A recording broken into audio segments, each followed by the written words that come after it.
जब धरती सूख जाती है, जब नदी की आवाज़ खामोश हो जाती है और जब गांव की उम्मीदें दरकने लगती हैं, तब इतिहास किसी राजा से नहीं, एक साधारण इंसान से जन्म लेता है। ये कहानी है सुखपुर गांव की, जहां सुबह मुर्गे की बांग से होती थी, लेकिन आज सुबह भी उदासी लेकर आती थी। नदी आधी सूख चुकी थी, खेतों में दरारें पड़ चुकी थीं और खलिहान में अनाज गिनती का बचा था। इसी गांव में रहता था रामू, एक साधारण किसान बेटा।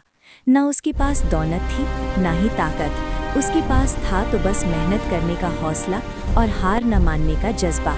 रामू रोज खेत में हल चलाता, पसीना बहाता और सूखी जमीन से भी उम्मीद उगाने की कोशिश करता। माँ पूछती, बेटा अगर पानी नहीं आया तो?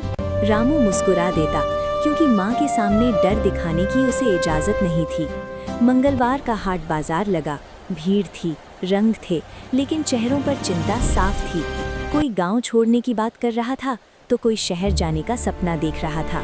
रामू सब सुन रहा था, पर कुछ बोल नहीं रहा था। फिर एक दिन पंचायत बैठी, बुजुर्गों की आंखों में डर था। सरपंच की आवाज़ भारी थी, अगर पानी नहीं मिला तो सुखपुर नक्शे से मिट जाएगा।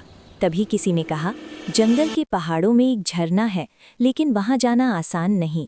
पूरा माहौल सन्न रह गया। उस रात रामू खलिहान में अकेला बैठा था, सूखे अनाज को हाथ में लेकर वो सोच रहा था, अगर मैं नहीं गया तो कौन जाएगा। अगली सुबह रामू बिना शोर किए जंगल की ओर निकल पड़ा। घना जंगल, अजीब आवाजें, हर कदम पर खतरा। पहाड़ चढ़ते वक्त एक पुराना लकड़ी का पुल आया, हल्की बारिश, फिसलन भरी लकड़ी, और तभी रामू का पैर फिसला। एक पल के लिए सारी दुनिया थम गई और अगले ही पल वो नीचे कीचड़ और घास पर जा गिरा। दर्द था, शरीर जवाब दे रहा था, लेकिन आंखों में हार नहीं थी। रामू धीरे से उठा और फिर चल पड़ा, और तभी उसे सुनाई दी पानी की आवाज़। ऊंचाई से गिरता झरना, सूरज की रोशनी में चमकता हुआ पानी। रामू की आंखों से आंसू बह निकले। वो जान गया था, गांव बचेगा। रामू लौटा और पूरे गांव को सच्चाई बताई। इस बार कोई अकेला नहीं था, सब साथ थे। किसी ने नाली खोदी, किसी ने पत्थर उठाए, महिलाएं खाना लाईं, बच्चों ने पानी छिड़का। दिनों की मेहनत रंग लाई।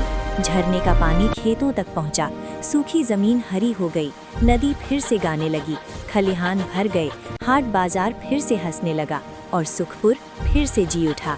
आज रामू किसी सिंहासन पर नहीं, न किसी पोस्टर पर है।